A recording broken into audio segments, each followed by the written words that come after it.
Hello दोस्तों, नमस्कार। मेरा नाम है विवांशु। स्वागत है आप सभी का हमारे एक और नए वीडियो में। दोस्तों, आज हमारे साथ हैं पुष्पा यादव मैम, जिनका नायब तहसीलदार की पोस्ट पे चयन हुआ है। यूपी पीसीएस 2021 का जो अभी फाइनल रिजल्ट आया कुछ टाइम पहले, उनका यहाँ पर नायब तहसीलदार की पोस्ट पे चयन हुआ है। 37 रैंक इनकी थी। तो मैम की स्ट्रैटेजी के बारे में जानेंगे, साथ साथ उन्होंने कैसे अपनी तैयारी की, तो सब कुछ आज की वीडियो में कवर करेंगे। बस आप लोग वीडियो में एंड तक बने रहिएगा। एंड चैनल पर पहली बार है, चैनल को सब्सक्राइब कर नोटिफिकेशन बेल को प्रेस कर दीजिएगा, ताकि हमारे वीडियो की रेगुलर अपडेट आप सभी को सबसे पहले मिलती रहे। मैम, सबसे पहले तो आपको हमारे जो व्यूअर्स वीडियो देख रहे हैं, और हमारी तरफ से आपको बहुत बहुत बधाई ma'am. Thank you so much sir. Ma'am, सबसे पहले हम यही जानने का क्वेश्चन करेंगे, क्योंकि बहुत सारे एस्पिरेंट मान लीजिए इस फील्ड में आना चाहते हैं, चाहे पीसीएस हो गया या फिर यूपीएससी की हो गई तैयारी, तो वो अपनी तैयारी किस तरीके से स्टार्ट कर सकते हैं? सर स्टार्टिंग तो सिलेबस से ही होती है, फिर आप प्रीवियस ईयर क्वेश्चन देखते हो कि एक्चुअली कमीशन पूछना क्या चाहता है, कैसे पूछता है। तो बहुत बड़ा गाइडेंस होता है किसी भी एस्पिरेंट के लिए यहाँ पे। तो आप सिलेबस और प्रीवियस ईयर क्वेश्चन से ही स्टार्ट करते हैं।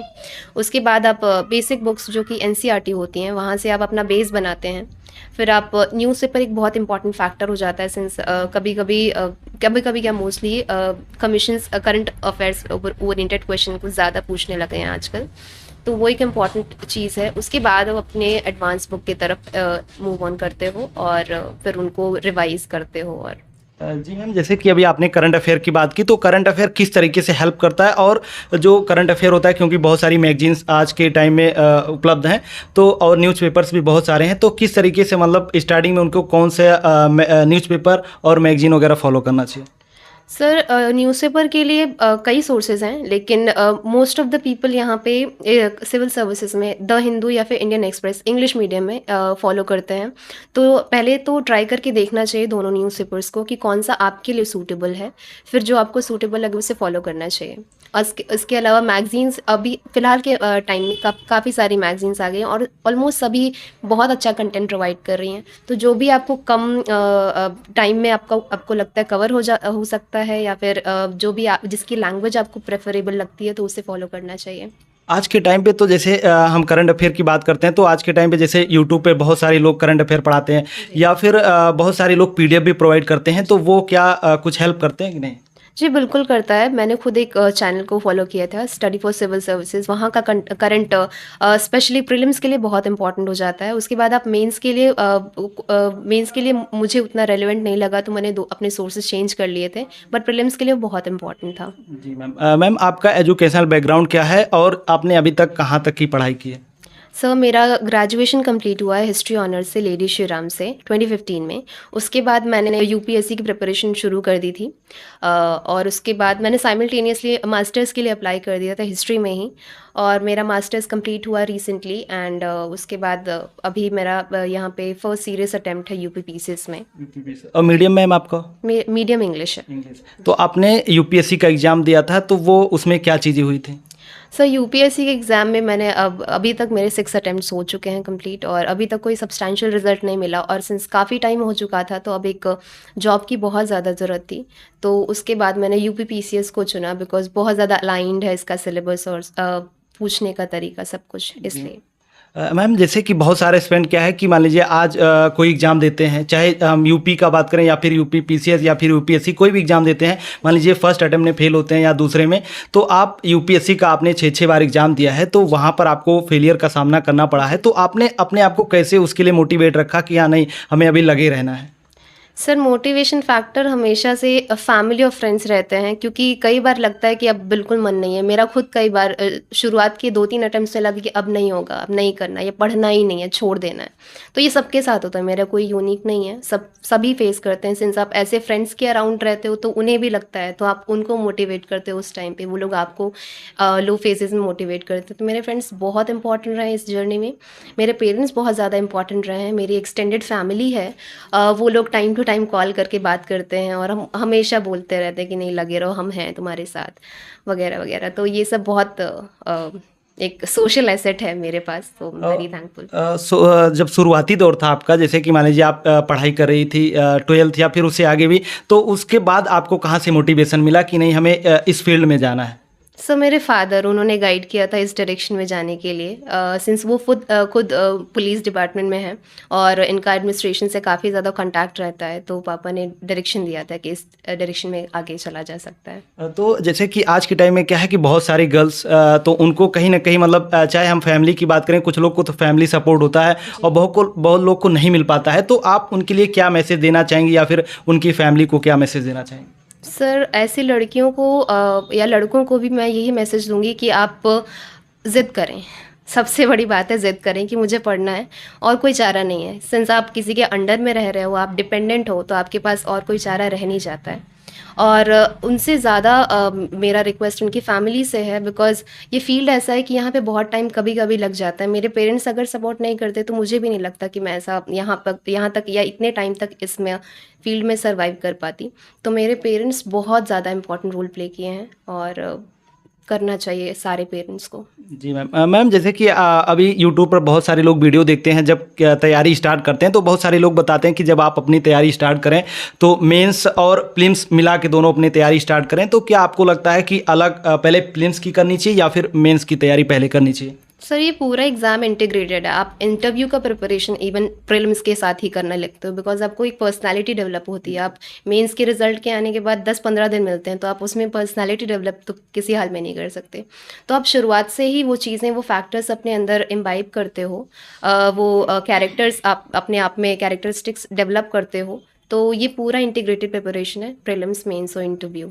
तो अगर हम ओवरऑल प्रीलिम्स की बात करें तो प्रीलिम्स के लिए स्टार्टिंग में क्या चीज़ें हम करें ताकि प्रीलिम्स एग्ज़ाम आसानी से निकाल पाएँ, क्योंकि प्रीलिम्स में सबसे ज़्यादा लोगों को प्रॉब्लम होती है? यस, प्रीलिम्स सबसे ज़्यादा गेम ऑफ रिजेक्शन है, गेम ऑफ सिलेक्शन वो है भी नहीं। तो यहाँ पे मैक्सिमम लोग रिजेक्ट ही किए जाते हैं। तो वहाँ पे यूपीपीसीएस में स्पेशली आपको ज़्यादा से ज़्यादा फैक्ट्स जो कि रेलेवेंट हैं और जो कि प्रीवियस ईयर पैटर्न को फॉलो करते हैं, उनको रिलाई करना चाहिए। यहाँ पे फैक्ट्स बहुत ज़्यादा पूछे जाते हैं और अब थोड़ा एनालिटिकल कभी-कभी वो लोग पेपर दे देते हैं, तो उस पे थोड़ा ध्यान देना चाहिए। एक एनालिसिस डेवलप होना चाहिए। न्यूज़पेपर एक अच्छा मीडियम होता है उसके लिए, और मैगज़ीन्स आप फॉलो करते ही होंगे। तो जैसे कि बहुत सारे लोग बोलते हैं कि यदि आप प्रीलिम्स की तैयारी करें तो अपना एक शॉर्ट नोट्स तैयार कर लें, तो आपको क्या लगता है कि शॉर्ट नोट्स किस तरीके से तैयार करें ताकि हम वहाँ पर अच्छे से एग्ज़ाम में वहाँ पर कैरी कर सकें? सर प्रीलिम्स के लिए शॉर्ट नोट्स अब मुझे नहीं लगता इतना इम्पॉर्टेंट हो जाता है। मैंने स्पेशली नहीं किया, क्योंकि मेरे पास एक यूट्यूब चैनल था जिसे मैंने एक्सेसिवली फॉलो किया। वहाँ पे फैक्ट्स अब आराम से अवेलेबल हो जाते हैं और यूपीपीसीएस में इतने सारे फैक्ट्स हैं कि आप किसका किसका नोट्स बनाओगे। कौन सा चैनल था? Sir study for civil services. जी मैम। उसके बाद मैम इसके बुक लिस्ट वगैरह के बारे में जानना चाहेंगे कि प्रीलिम्स के लिए स्पेशली आपने कौन सी बुक्स वगैरह फॉलो की थी? सर मैंने बुक्स अपनी बेसिक बुक ही फॉलो की थी, जो भी ट्रेडिशनल बुक्स बोली जाती हैं। फॉर एग्जांपल पॉलिटी के लिए लक्ष्मीकांत, एनसीईआरटी और स्पेक्ट्रम हो गई हिस्ट्री के लिए, और इकोनॉमी के लिए आप करंट अफेयर्स फॉलो करते हो। तो मेनली वही ट्रेडिशनल चीज़ें ही थी, कुछ भी एक्स्ट्रा ऑर्डिनरी या कुछ अलग नहीं था इसमें। और बस उसी के फैक्ट्स आप रिवाइज़ करते हो। करंट अफेयर्स को ज़्यादा इंपॉर्टेंस यहाँ पे देना चाहिए, बिकॉज़ बहुत इंपॉर्टेंट रोल प्ले करता है प्रीलिम्स में भी, मेंस में भी। मैम जितने भी टॉपर्स होते हैं सभी लोग बताते हैं कि स्टार्टिंग में आपको एनसीईआरटी फॉलो करना चाहिए, तो बहुत सारे बच्चे जो है कंफ्यूज हो जाते हैं कि जब वो एनसीईआरटी उठाते हैं पढ़ने के लिए तो उनको बोरिंग सा लगता है, तो वो अपनी एनसीईआरटी किस तरीके से कंप्लीट करें? सर एनसीईआरटी यहाँ पे आउट ऑफ ऑल सबसे इजी बुक्स हैं। आप अगर आपको वो बोरिंग लगता है तो आपको थोड़ा मेहनत करनी पड़ेगी, बिकॉज वो एक स्टार्टिंग पॉइंट है। इसके बाद आप जब एडवांस बुक की तरफ मूव करते हो तो वो और ज़्यादा डिफ़िकल्टी होती है। तो एनसीईआरटी तो मेरे हिसाब से सबसे इजी है, इन सेंस वो हम मोस्ट ऑफ अस हम लोग उसे स्कूल में ही कवर कर चुके होते हैं, तो एक कांटेक्ट भी बना रहता है। तो शुरुआत तो वहीं से करनी पड़ेगी। तो कितने सब्जेक्ट्स की मतलब कौन कौन से सब्जेक्ट हैं जो कि इंपॉर्टेंट होते हैं? पॉलिटी तो आपको लक्ष्मीकांत से ही करना चाहिए। आप स्टार्ट वहीं से कर सकते हो, बट अगर आपको प्रॉब्लम आती है वहाँ पे तो 11th और 12th की वहाँ पे एनसीईआरटी है। पॉलिटी बहुत इंपॉर्टेंट, एक अंडरस्टैंडिंग डेवलप करने के लिए इंपॉर्टेंट होती है। मैंने शुरू में खुद पढ़ा है उसे। और ज्योग्राफी बहुत इंपॉर्टेंट है, स्पेशली 6 to 12 होती है, पढ़ना चाहिए। प्लस 11th-12th की सबसे ज़्यादा इंपॉर्टेंट हो जाती है। और सर इकोनॉमी की एनसीईआरटी बहुत इंपॉर्टेंट है, 11th की और 12th की। सॉरी, मैक्रो इकोनॉमी एक बुक है, वो इम्पॉर्टेंट है, मुझे याद नहीं अभी किस क्लास में है। 11th की है शायद। बिल्कुल। और एनवायरनमेंट में कुछ चैप्टर्स हैं बायोलॉजी के, चैप्टर 11 टू 16 या लास्ट है में शायद शायद, 4 या चैप्टर। लास्ट 4 चैप्टर्स वो इम्पोर्टेंट हैं।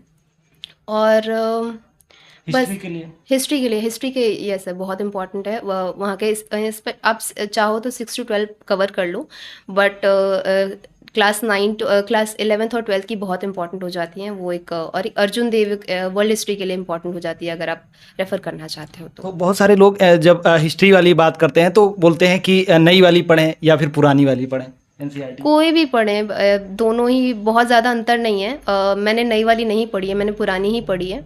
तो वो बहुत कंसाइज्ड है और थोड़ी बल्कि है, बट अच्छी है। जी मैम। मैम ओवरऑल हम मेंस की बात करते हैं यहाँ पर, तो मेंस के लिए क्या स्ट्रेटजी होना चाहिए? खासकर यहाँ पर मेंस में आंसर राइटिंग वाली प्रॉब्लम आती है, क्योंकि सभी लोग पेपर कंप्लीट नहीं कर पाते जितना टाइम दिया रहता है। तो उनको स्टार्टिंग से क्या चीज़ें फॉलो करना चाहिए ताकि जो अपना मेंस का एग्ज़ाम होता है वो अपने टाइम ड्यूरेशन में एंड कर पाए वहाँ पे? सर यूपीपीसीएस में स्पेशली आपका सबसे ज़्यादा अगर किसी चीज़ पे फोकस करना चाहिए तो वो पेपर कंप्लीशन पे है।